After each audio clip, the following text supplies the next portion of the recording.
Hello everybody and welcome to Vaidya's Chess Hub. In this lecture, we will continue our discussion of checkmate patterns. In the last lecture, if you remember, we have seen four patterns that are back rank checkmate, smothered mate, corner mate, and Arabian mate. So in this video, we will learn about four more patterns, and these are the patterns that we'll be learning today. The first one is Anastasia's mate, then Anderssen's mate, Blackburne mate, and then blind swine checkmate. So these are the four patterns that we will learn today. And before moving towards the examples and explaining those patterns, I will share in brief the history of these patterns, why their names are like that, and also their basic configuration.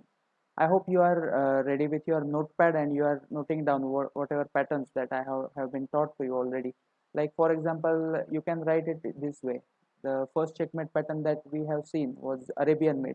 So you can write as number one Arabian mate and then the pattern knight on f6, rook on h7, king on h8. So the checkmate involves the coordination between knight and rook. In back rank checkmate, you can write that a heavy piece checking the king on the last rank. So it would be always there in a video, but you should always keep it in your notepad as well to so that it would be easy for you to revise these concepts of checkmates, because there are total 36 patterns, so it will get confusing after learning 20 or 30 patterns. So make a note of this, which patterns are you learning, and only a few students have sent their answers in the YouTube comment section. So I hope everyone will try to solve these puzzles by pausing the video. There is no need to copy it on analysis board, or you can set it up on chessboard as well if you are comfortable with. That's a good way to uh, stay away from screen also for some time, and also you will be in touch with the chess pieces. So that's a good idea, I think, to arrange it on chessboard while watching the video and solving these positions. So let us now jump into the discussion of the positions. So first pattern is Anastasia's mate, and now this Anastasia is actually a German novel. Anastasia, the game of the chess. You can translate it into English like this. But Anastasia is actually a German novel, and the position must have mentioned in that one only. So let me explain you the structure of Anastasia's myth. So let us consider this position to study about the Anastasia's myth. Now this checkmate pattern involves the coordination between knight and rook as well. Once again, we have seen in Arabian mate, knight is on f6 and rook is on h7, and knight is defending the rook to give checkmate and also covering the important square. But in Anastasia's mate, the knight and rook, they do work together, but they are not supporting each other. They work as independent forces. So what do I mean by that? Now in this position, it is white to play, and it is just checkmate in three moves. If you want, you can pause the video and think about this. But it is checkmate in three moves. And now I will show you the answer, because these are the discussion positions. As you already know, there will be exercise for each of the pattern when I explain you these patterns in detail. So white starts here with the move knight to e7 check, and now remember this piece on e7 is important piece in Anastasia's mate. Now king has only one square, h8, and now just imagine if we could open up the h file somehow and bring one of our heavy piece onto the h file, it would be checkmate. And for doing that, we sacrifice our queen on h7. Queen takes h7 check, and now there is no other move, so king has to recapture, and after rook h1, you can see it's a checkmate. So this is the basic configuration of the Anastasia's mate that you all should remember, that this rook is checking on the h file. So it looks like almost like a back rank mate where these two squares are covered by the knight. So knight helps in this way. It does not defend the rook like in Arabian mate, but it covers some of the escape squares of the black king. And also important thing is to remember this pawn on g7. That is, so this barrier has formed for the black king, and he cannot escape from this check on the heavy file, on the h file. Sorry. So again, once again, to revise, this knight on e7 is a key piece defending the escape square, and very often we sacrifice material to open up the h file. and this is the configuration of the Anastasia's mate, where knight is guarding the escape squares and rook is checking along the h5. Now let us look at some games first of all of the Anastasia's mate to learn more about this pattern. So this is the game of Konrad Bayer against Falkbeer, old game from 1852 actually, and I will jump to okay, I will flip the board. Yeah, this is the position. Black in this position played this fantastic move, rook to f4, attacking the white queen and using the tactic that this rook cannot be taken because knight e2 will be actually a 4. So after rook f4, white took the pawn on b7, attacking the rook, and black played a fantastic move here. He just recaptured white's bishop, and after queen takes a8, we once again have Anastasia's mate. Now you can pause the video if you want to solve more positions. You can pause the video and try to find out how it's almost similar. You will see some relations to the position that I have shown you in the first position. Once again, those who have already recognized pattern, they will know that the first move is knight e2 check. A knight is very important guarding the escape squares of the king. And now when king goes into the corner, we are ready to sacrifice the material to open up the h file. And queen takes h2 does exactly that. And after queen takes h2, king takes h2, rook to h4 was checkmate in this game. So once again, you can see Anastasia's mate here, rook checking along the h file, or it can be a file as well, and knight is guarding both the escape squares. So now I think you must have noticed this pattern very well. And also there is one more suggestion, that whenever I'm saying to you that you should pause the video and think, you can solve it for yourself only, because I will be showing you the answers of the starting positions, but there are puzzles, the 4 exercises. I want the answer of those positions only to be in comment section, so that everyone is not confused that which position everyone is talking about. In last lecture, Vihang had mentioned all the positions, which is great, but it would limit the confusion, I guess, if you only post the answers of exercises, because the rest, these positions, I will be showing you the answers in the video itself. So now let us jump to next example of Anastasia's mate. Now this one is my favorite actually combination. Now let us look at, yeah, let's study this game from this position. I'll flip the board. Okay, so black's last move was very aggressive. Black's last move was bishop takes g2, attacking the king, directly going for the kill here. And after king takes g2, rook c2 check, king h1, and queen f4. And now black's intention is clear. He wants to checkmate white king with the move queen h2. And it looks very scary indeed for white side how to defend this mate. But white in this position found a spectacular combination, and it is one of my favorite combinations in chess that I have ever seen. So you can, once again, if you want, you can pause the video and think what would you play here as white. I will show you the answer, of course, so no need to post in comment section, but if you want to have fun, you can solve this, and it's really very beautiful. So queen h2 checkmate is a threat, and how would you stop it?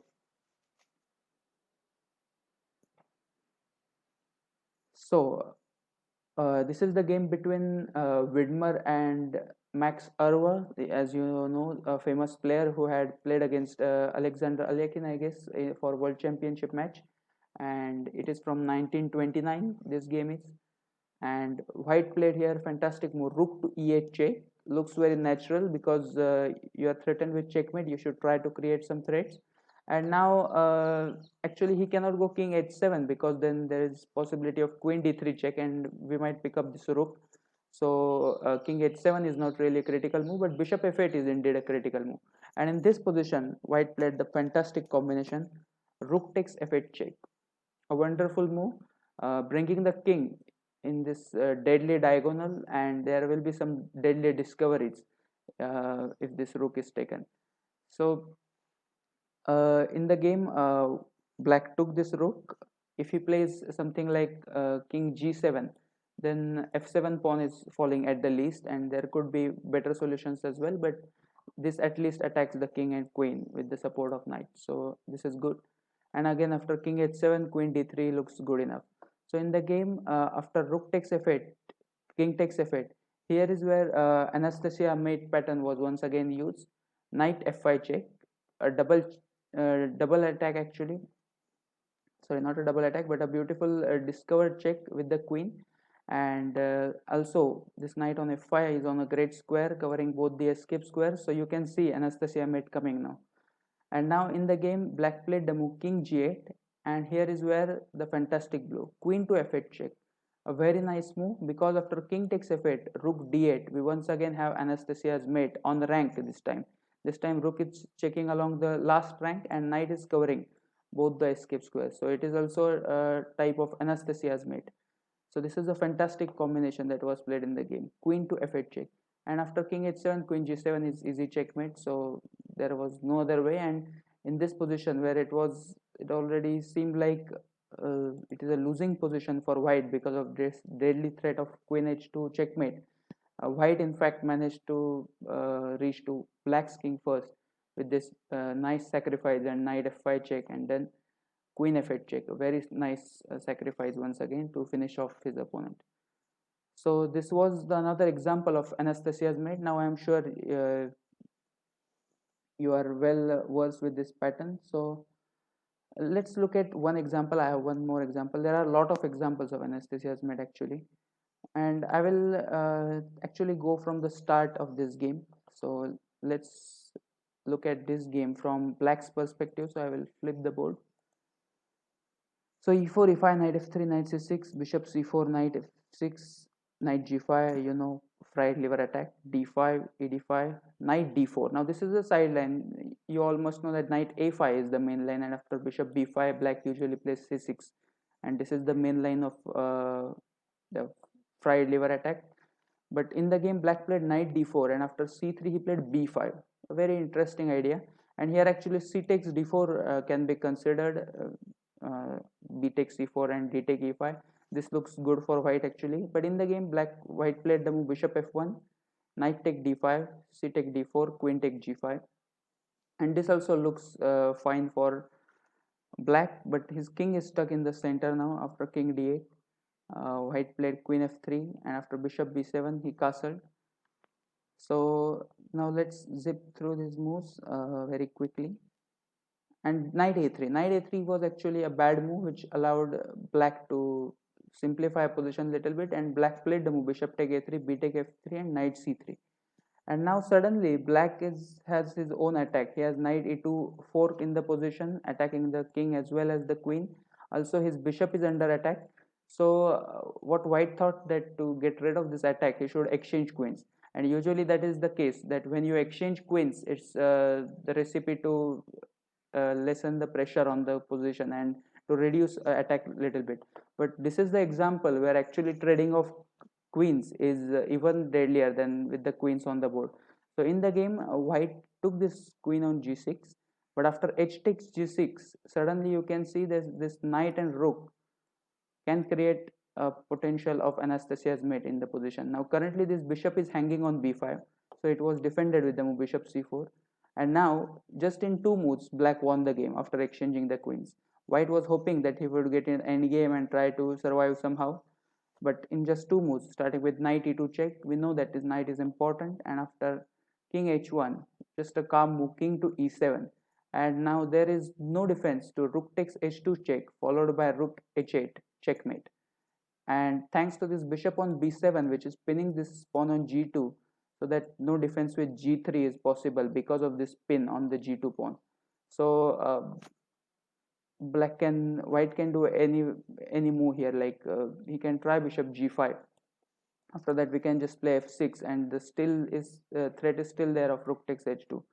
For instance, if he goes back, then this is the mating threat, rook takes h2 check, king has to recapture. Because of this wonderful knight on e2, he has nowhere to go, and after king takes h2, rook h8 is a nice checkmate. Once again Anastasia's mate, where knight is covering the escape squares and rook is checking along the heavy file, the h file once again, sorry. So now this is the position that I want to give you actually from the game of Magnus Carlsen playing with the black pieces against Jon Ludwig Hammer. If you know, he's a good friend of Magnus Carlsen.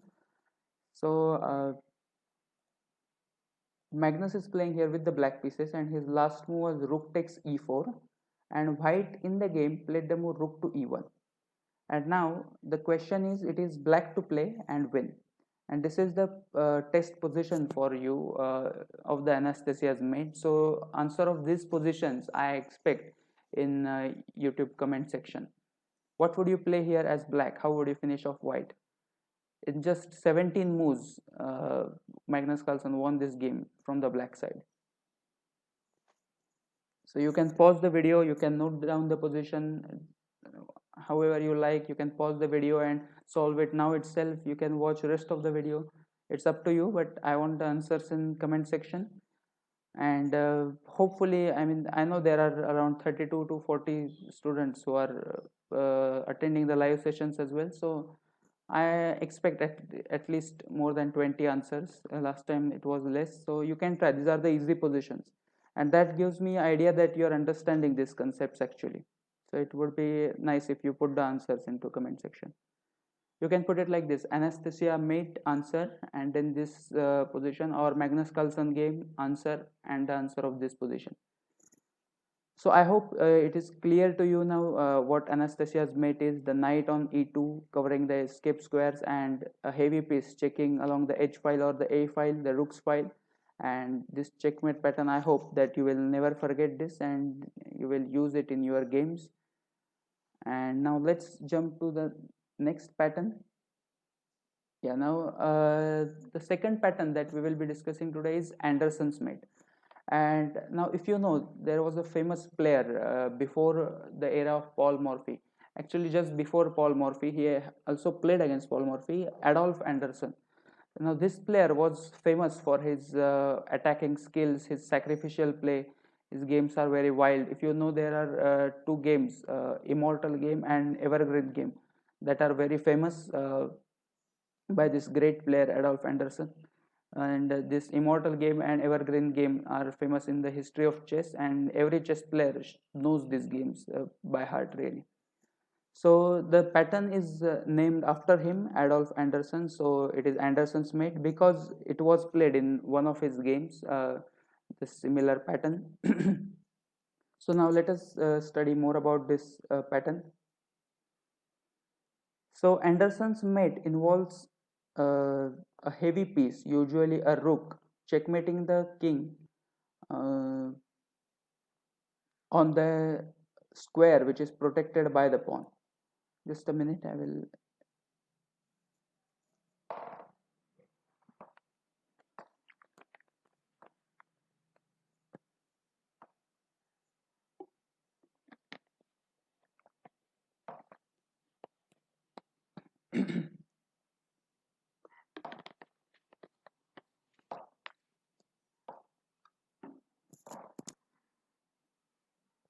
Yeah, so Anderssen's mate involves a pawn supporting a heavy piece, usually a rook, on its square. And this is the usual position that we get in Anderssen's mate. So it is black to play in this position, and it is a forced checkmate in 5 moves. You can pause the video if you want, but I will show the answer now. Now the idea is to get this queen on a1 towards this h1 square, and if we manage to do that, then it's a checkmate. And very often this pawn on g2, which is a tremendous attacking piece, which is supported by this bishop on b7, is usually the important piece in checkmating. So we need to open up the king somehow, because the king looks secured on this g1 square, sitting nicely in the shelter of our own pawn. So we open up the king with the move bishop takes h2 check. Now this forces the king to move, because there are no other squares because of this pawn on g2. And after king takes h2, then we check along the h file or the a file with the move queen h8 check, a nice backward move which checks the king. And now, as he cannot go to g3, he has to go back to g1. And now in this position we have the Anderssen's mate with the move queen to h1. Now you can see this is the pattern of Anderssen's mate, where a pawn on the 7th rank, in most cases, is protecting a heavy piece. In this case it was queen, usually it is a rook. It is supporting a piece on the 8th rank, and the pawn is also guarded by one of our pieces, and this is the pattern of Anderssen's mate, queen h1 checkmate. So remember this pattern: pawn on the 7th rank protecting a heavy piece that gives check to the king on the last rank, and also the pawn is supported by one of our piece. So this is the basic idea of Anderssen's mate. Now I will show you the game of the man himself, the Adolf Anderssen's game, uh, after which this pattern is named. Now I will jump to a critical position in this game. Yeah, let's see it from white's perspective. So white's last move is rook c to g1. Now after rook c to g1, the pawn on g7 is under attack and rook takes g7 is a threat. So to defend this threat of rook takes g7, black in the game played a very interesting continuation. He played the move king h8. So his point is that after rook takes g7, queen take f3, black would be actually better because of this pin, and black will be fine in this position at least. So in the game, white played f takes g7 check, and black was hoping that after king g8, this pawn on g7 would actually work as a nice shelter for this king. But whenever such cases occur, when this pawn is on g7 in front of this king, in many Sicilians you get these positions in English attack positions, where black is attacking on the queen side and white is going for the kill on the king side. You should remember this pattern of Anderssen's mate when the pawn is on g7 in front of the king like this, that there is a possibility of Anderssen's mate. And white in this position, the great Adolf Anderssen went for the move queen to h6, and it is a fantastic move. Now his point is after queen takes d3, there is a forced checkmate in three moves, starting with the move queen takes h7 check. Once again we know that we want to bring this a heavy piece to the h8 square, and then it's a checkmate. And for doing that, we open up the king position first, open up the h file. Now king h7 is forced, and now rook h3 check.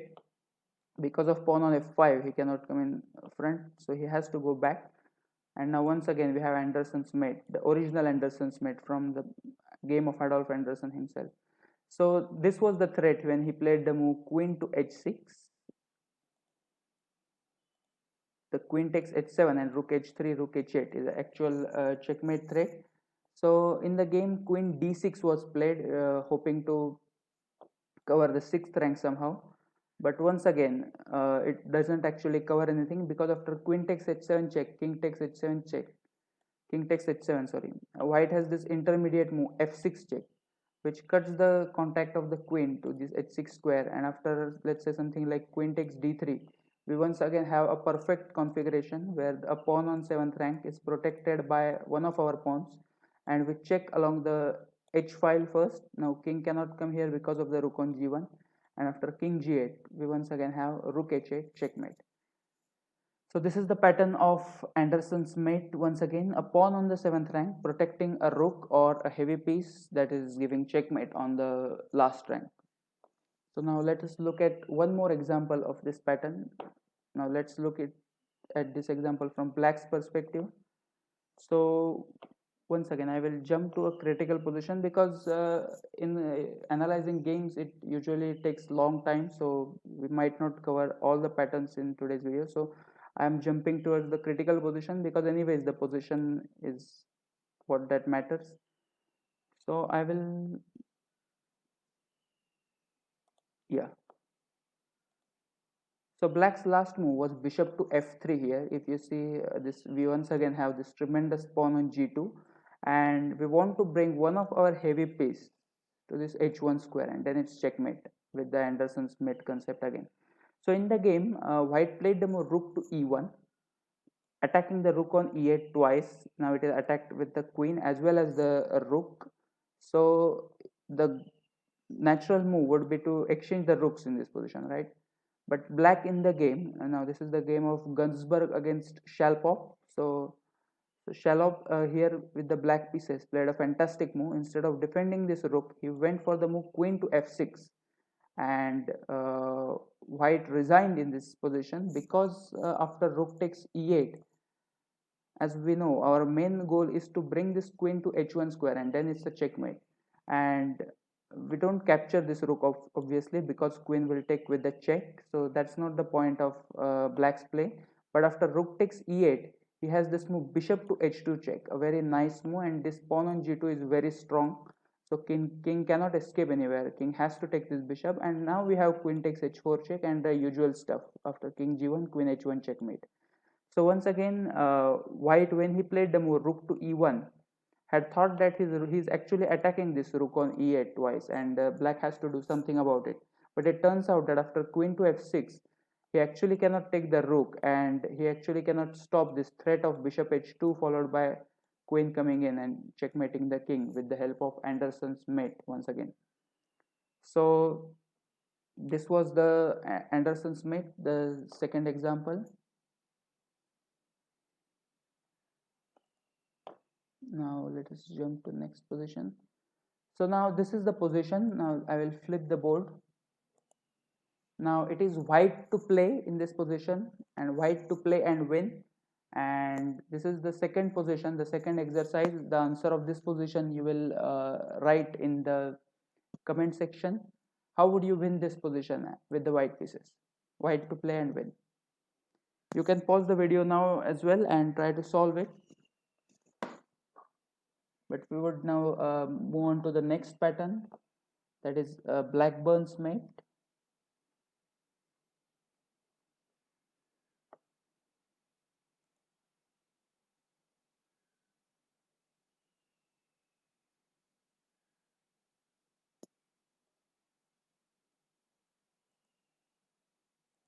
So why the name Blackburne's mate is there is the first question. So this pattern is named after Joseph Henry Blackburne, a famous player, and he actually demonstrated this checkmate pattern in one of his games from 1884. This game was played against an unknown opponent. Actually, the name of the opponent is not known, and Blackburne is playing here with the black pieces, and this pattern occurred in this game. And this, now what is Blackburne's mate? Blackburne's mate is a pattern where we checkmate the enemy king with the help of three minor pieces, and usually these three minor pieces are two bishops and a knight. So when we checkmate the king with the help of three minor pieces, it is the pattern is named as the Blackburne's mate, and we will look at the game of Blackburne himself to study about this pattern. Now this is his game from 1884. Blackburne is playing here with the black pieces, and let us actually go through some opening moves quickly. This was a crazy sacrifice played here, and after queen h5, now we know that king e6 is actually a much better move in this position if black wants to continue. But in the game, black played the move g6, allowing this exchange, and after queen h4, he went for this famous attack with the queen and bishop, as you all play in the tournament games. So white castled, black played the move knight f6, and now c3. Now this is the position that we should discuss a little bit. Now white has managed to grab a lot of pieces in this position, and here his queen is a little stuck on h8 square, has nowhere to go. So probably a good move in this position was to bring this queen to d8 square, attacking the c7 pawn, and white would have been fine in this position. But in the game, white thought that he had all the time in the world to complete his development, and he played the move c3. Now he is hoping to get this pawn to d4, build perfect center, then he will bring the queen back and he will be fine. But actually the pressure created by black's pieces on this f2 pawn just became very hard to handle in the game. So black played the move knight to g4 here, threatening checkmate on h2 square. So queen takes h2 checkmate is a threat, and pawn on f2 is also attacked thrice by the three of black's pieces. So in the game, white played the move h3 to defend this checkmate in one threat, and in this position, black played the move bishop takes f2 check. Now rook takes f2, then it's a checkmate with the move queen takes f2, king h1, and queen f1. Queen e1 is also checkmate, or queen f1 is also checkmate in this position.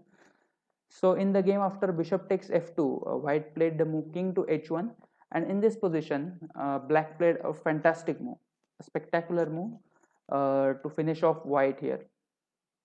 Now you can pause the video and think about black's move if you want to have fun, because it's a really nice combination. I will show you the answer, so no need to write in comment section, but you can try to solve it now.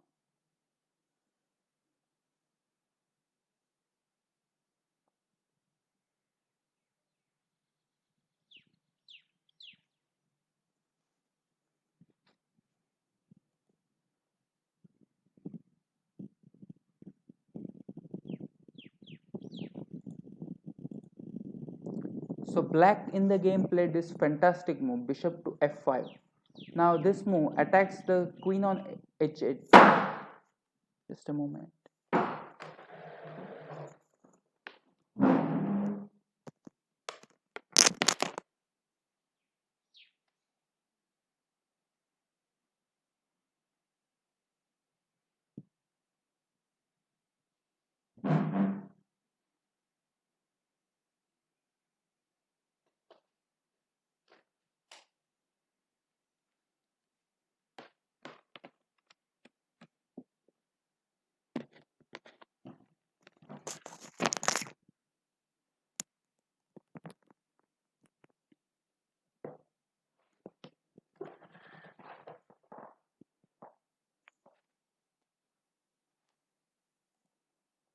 Yeah, sorry.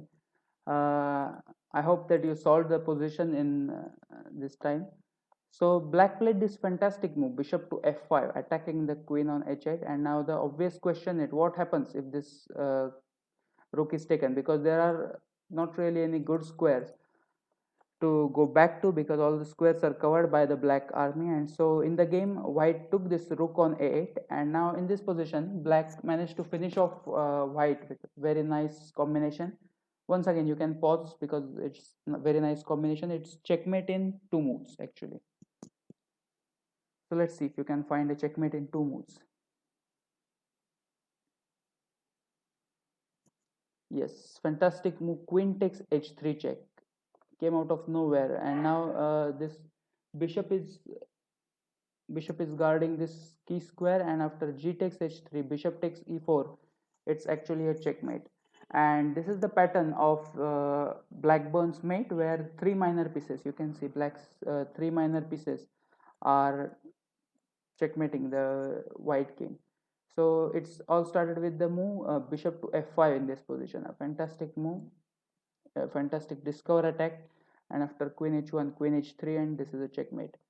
So this is the pattern in Blackburne's mate, where two bishops and knight are checkmating the enemy king. Now let's look at the next example. Now we are going to look at this example from the white's perspective, and yes, I will come to this position. So yeah, white's last move was rook to b2, protecting this a2 pawn only once. So black thought in the game that he should take this pawn on a2, but here white had prepared a very nasty idea, a very interesting idea. He played the move bishop d4, first attacking the queen, which was blocked with the move b6 in this position. And now here white played the fantastic bishop takes g6, and now opening up the black's king position. His idea is that after h takes g6, he will have the move queen to b1, a nice double attack, attacking the rook on a2 twice, as well as attacking the pawn on g6. So this was his idea, but probably black should have went for this position and should have played the move knight e4 here, because what he played in the game loses instantly. He should have tried this position by giving up a rook. But in the game, after bishop takes g6, he played the move rook takes b2, and here white played a spectacular combination, a really nice combination, starting with the move. Once again, if you want to have fun, you can pause the video and think. Another a very typical pattern when we have this deadly bishop on this long diagonal usually arises from Cole-Zukertort systems. If you play these openings, this bishop is very deadly, and combined with the power of knight and bishop, we have a tactical combination here. So white played the move queen to h5 here, a really nice sacrifice. If knight takes h5, then bishop takes h7 is a checkmate, and this pattern actually arises in many of the games that you play. This knight on g5 covering the bishop, and this bishop on d4 of such a wonderful piece attacking all the escape squares, and f7 is also guarded by the knight. So this is again example of Blackburne's mate, where three minor pieces, two bishops and a knight, is checkmating the king. So after queen h5, this queen actually cannot be taken. So in the game, black desperately tried e5 in this position, hoping to close the diagonal of the bishop to get some play. But after bishop takes e5, once again he cannot take the queen, because after knight h5, bishop takes h7 would be very nice checkmate. So in the game, black just out of desperation tried the move rook takes f2, and now we don't need to wait the knight to take this queen. We can break the position with even more force with the move queen takes h7, and now he has to take the queen, because there is no other move literally, because this checkmating construction, as you know, is very famous with the knight on g5 as well. So black king has no moves, and after knight takes h7, bishop takes h7, we once again have the Blackburne's mate, where three minor pieces are checkmating the enemy king, two of our bishops and a knight. So this was a really nice game. Starting with this move after g6, he set up this quite nice trap with the move rook to b2, and after rook takes a2, bishop d4 b6, he broke the black position with the move bishop takes g6. A very nice concept. And after rook takes b2, this move queen h5. You see, when you learn about these checkmate patterns, then you think about these moves. If you were not aware of Blackburne's mate, what is Blackburne's mate, how three minor pieces can checkmate the king, you always think like, I should have a queen in the position to checkmate the enemy king, and I cannot sacrifice the queen. Then how would I attack? But if you have the knowledge of patterns, you exactly know which pieces you want in attack and which of them can be sacrificed, as I have already explained to you in the first lecture, that you don't need the help of all the pieces to checkmate the king. Only few are enough, but if you know the pattern. Now if you know the pattern of Blackburne mate, then you will go for such moves like in the middle game itself, like the move rook b2, which involves such a deep calculation of sacrificing the bishop and then using a little tactics to create a mating attack. And this really helps you to become a good player, a good middle game player as well.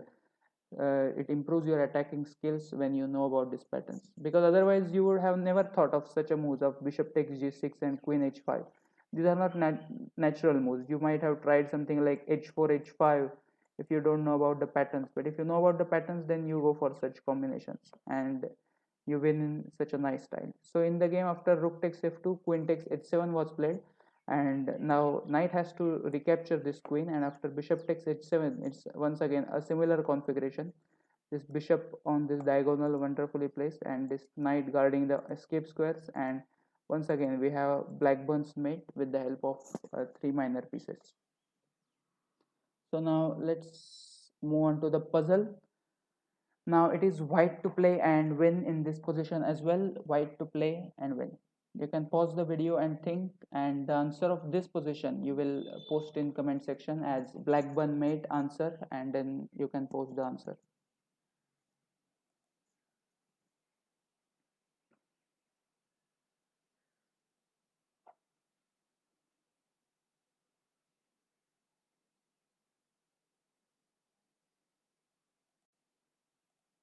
Okay, so now let's jump to the next position, and this is the final pattern that we will learn today, blind swine mate. And now to show this pattern, I will uh, let me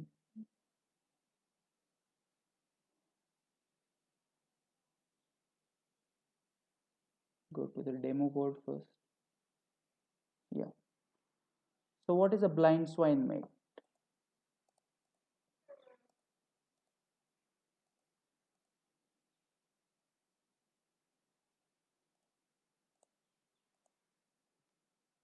So you know that the rooks on the seventh rank are very deadly attacking units, and blind swine mate exactly involves the checkmate involving two rooks on the seventh rank, and this type of pattern shows the power of double rooks on the seventh rank. So in this position, you already know that rook g7 check, king h8, rook h7, king g8, and rook c to g7 would checkmate the black king. And this is a very common construction where black king gets checkmated with the power of this deadly rooks on the seventh rank. And now there are many examples where these rooks on the double rooks on the seventh rank are actually quite a force. Very often they are used to draw the game by perpetual check when you are, let's say, black is creating some attack on the queen side here, and you want to defend that attack. Then, if you have rook on seventh ranks, then they are usually the uh, defensive pieces. But when you are attacking, they are actually quite nice attacking pieces as well. And now, why the term blind swine mate? Now, there are actually two references to this name, blind swine mate. The first reference was given by the great Polish player David Janowski, who called these rooks on the seventh rank as the swine, and he termed them blind because implying that they cannot find on the checkmate on the board, which actually is a little bit sarcastic way to say that they are blind because they have to find a checkmate, is what that he wanted to say, that the double rook on seventh rank must be blind if they cannot find a checkmate, is what he actually meant. But he said them blind swines because if you cannot find them, then they are like blind pieces working on the seventh rank. And another reference was given by the great Aaron Nimzowitsch, who said that these pieces are like blind swines because if you have seen swines, they just destroy whatever comes in their way. And like this, also, the rooks on the seventh rank are very deadly pieces, and they just demolish everything that is there on the seventh rank.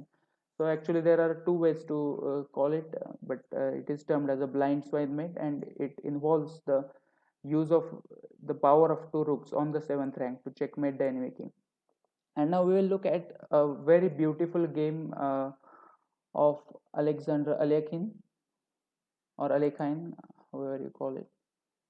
Let us go to that game now.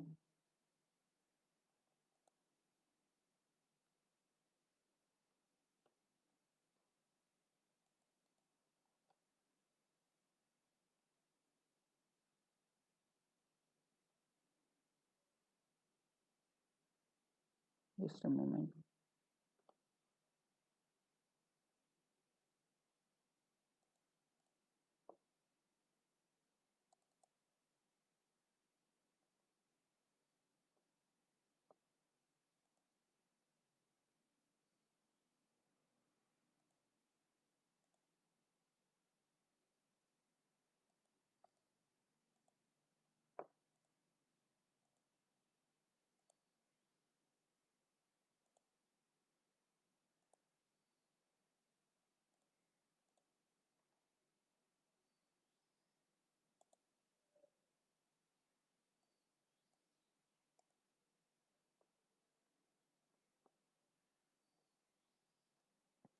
Yeah, so we have the game of Alexander Alekhine now playing with the white pieces, and I will actually go through some of the moves of this game to demonstrate the power of the seventh rank, really.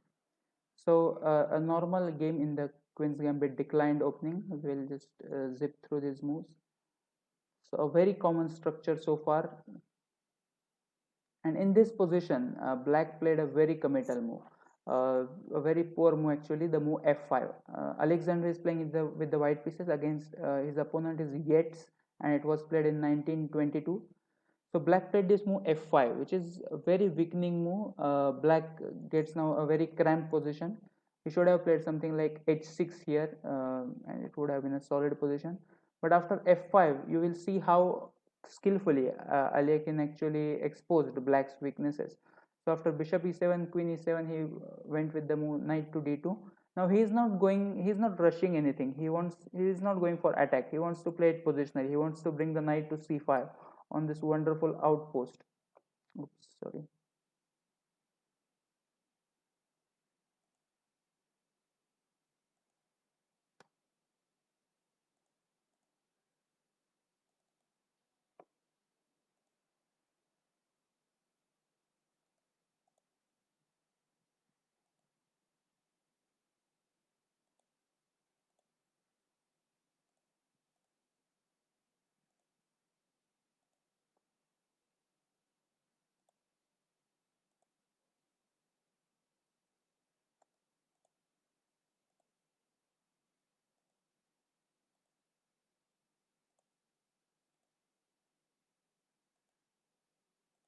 Yeah, sorry about that.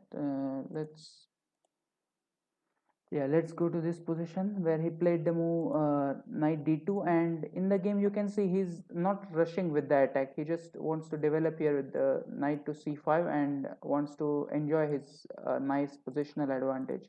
So after a5, knight b3, as per the plan, knight went to c5, and now we will take a while to we'll take a little moment to actually analyze this position. Now have a look at white's position and what are the pluses in the white's position and what are the disadvantages of the black's position. Black is having this terrible bishop on c8 which has no futures because all his pawns are on light squares. White is having wonderful control over the c file on this only open file in the position. White is having this wonderful square on e5 for his knight, and white's pawn structure is very nice and solid. There are no double pawns, no pawn weaknesses.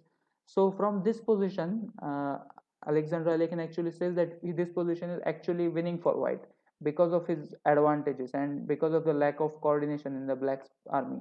So he starts with the move rook to c1, rook f to c1, doubling on the 7th rank. Black is trying to get his bishop out, which is not really going anywhere. It will not do anything on this diagonal either. So white gets his knight to e5. Now white makes the way for king to step in. So plays the move f3 here and b3 a3. So now once again you can see when all the pawns are on light square, the same square of your bishop, this pawns the bishop actually lacks space to move to, and all the white pawns are on dark squares, so the bishop cannot really hit any of them. So in the game h6 was played, and now white just advanced his h pawn, making sure that black does not get any advantage on the king side either, and he played the move rook c7 and then rook c5. So white is just waiting and forcing black to defend his weaknesses in the position, and slowly the king also came in and then h5, making sure black never gets g5 because of this capturing and passant. And slowly after bishop f1 g3, now there are no weaknesses in white's position. After rook f7, white slowly wants to double on the 7th rank and then break through on this g7 pawn. So white went for the move rook f7, then king h7. Black thought that the only way to defend this pawn on g7, and it is really to bring this rook to g8. So after rook f7, then white doubled on the 7th rank, and now you will see the power of rooks on the 7th rank. So already rook takes g7, followed by some deadly devastation is threatened on the 7th rank. Very sorry about that. I don't know why it's happening.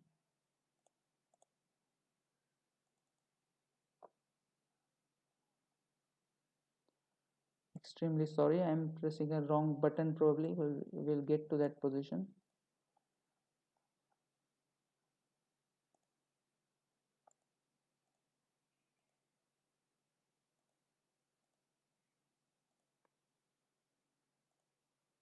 Yeah, hopefully I have that position now, with the rooks doubled on the 7th rank, and now rook g8. Yeah, and you will see the power once again. If he tries to exchange some rooks, then we actually have a forced checkmate in this position with these moves. Common pattern of blind swine mate, as you all know. So black is actually threatened here after the move rook c to c7. The g7 pawn is under attack, and black thought that rook g8 is the only way to defend, and here white played a very nice regrouping. He played the move knight to d7, uh, Alexander Alekhine, and he's threatening knight f6, which is a very nice fork using this pin on the g7 pawn.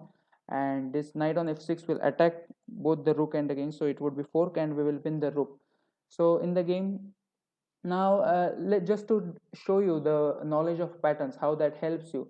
In this position, let's say black plays the move rook g to c8.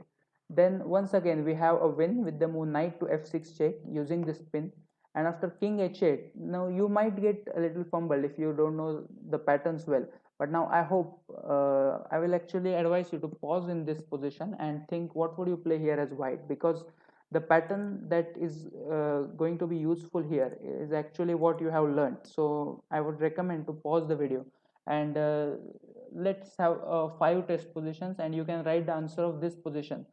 as uh, blind swine mate 1. How would you win here after rook g to c8, knight f6, king h8? How would you win here with the white pieces? That's blind swine exercise 1. There is also one more at the end, but this is also exercise. And hint to this problem is that this pattern you have actually studied when we were in the first video, so you must get the answer. And now after in the game, after king h8, uh, white played the knight f6. Now this knight cannot be taken because of rook h7 checkmate.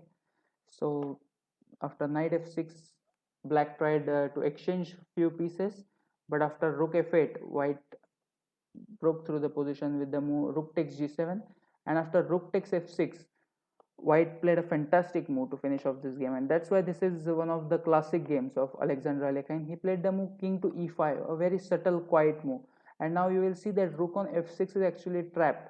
If he goes rook f8, then we have blind swine mate with the move rook h7 check, king g8, and then rook cg7 is a checkmate. A typical example of blind swine mate.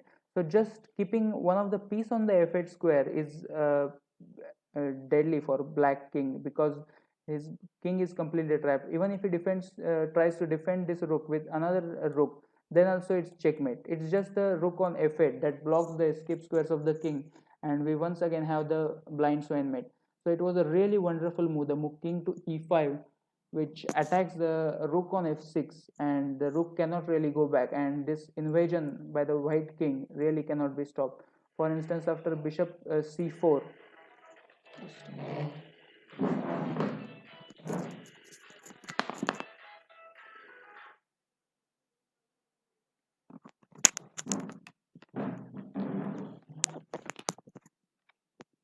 after bishop to c4, white can just take this rook on f6 and he will break through easily into the position.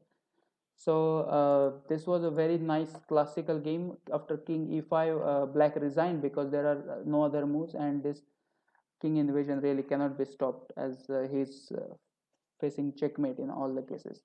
So this was a smooth positional win by Alexander Alekhine. And now let's look at the next example. Now this is also a very classic game by Paul Morphy, a wonderful game really. I will jump to this position.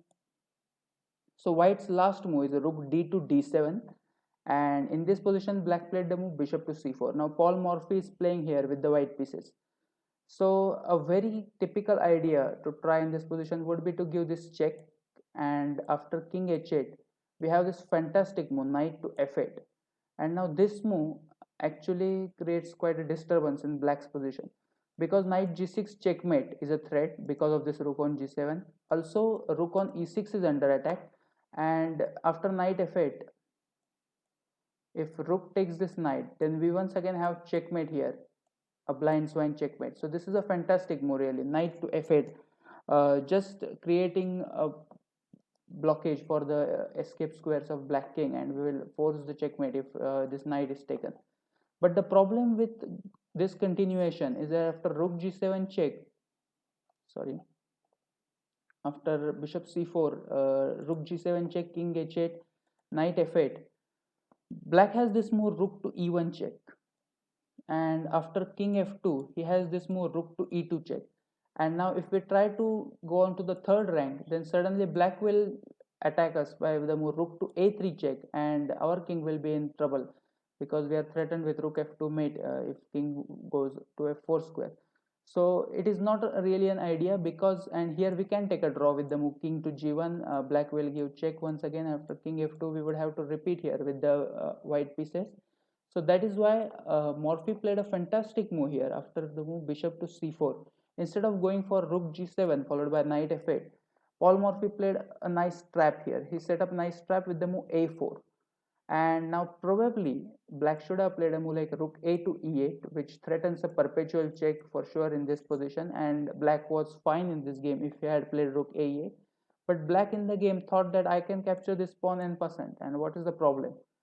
What does that stop exactly? What is the change now? But that position is completely different now, and now Morphy went for this line of rook g7 check, king h8, and now he played knight f8. And now the difference is, because there is a pawn on a3 in the line that we just saw, there is no rook a3 check possible. So if rook e1 check is played here, white can play the move king f2, and after rook e2 check he will play king f3.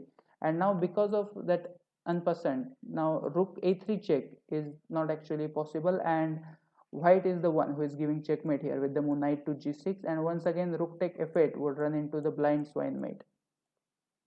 So this was a real classic trap that was set by Paul Morphy on this move. After the move bishop c4, he played this very nice trap a4, and I can understand no one of us also will see this the trap of this depth.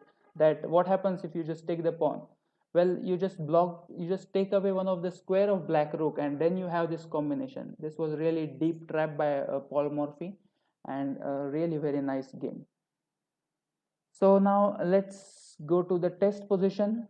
So this is a little bit difficult, I think. This is not so easy as we have already seen the first three, but it is white to play. Still not that difficult either. I'm sure many of you will find the answer. It is white to play and win in this position, and you have to find checkmate, or at least gain huge material. It is white to play and win. So you can pause the video, and actually the video is this is the last pattern, so you can write down the answers of all the problems. So there are total 5 exercises, just to remind you. 3 on the first 3 mating patterns that we have seen: Anastasia's mate, Anderssen's mate, Blackburne mate, 3 problems. And on blind swine mate there are 2 problems. One is in the variation that I have shown you, and one is this problem with the white to play. So I expect the solutions to 5 problems if you are watching the whole video, and I'm sure you had a lot of fun watching this video. So that's it for today. These 4 patterns, note down what we have learned till now. We have studied total 8 patterns, and try to use these patterns in your games. And yeah, that's it for today. I hope you all are safe at home, and you are working on your chess. This is really a time to improve your chess. So goodbye for today. Thank you.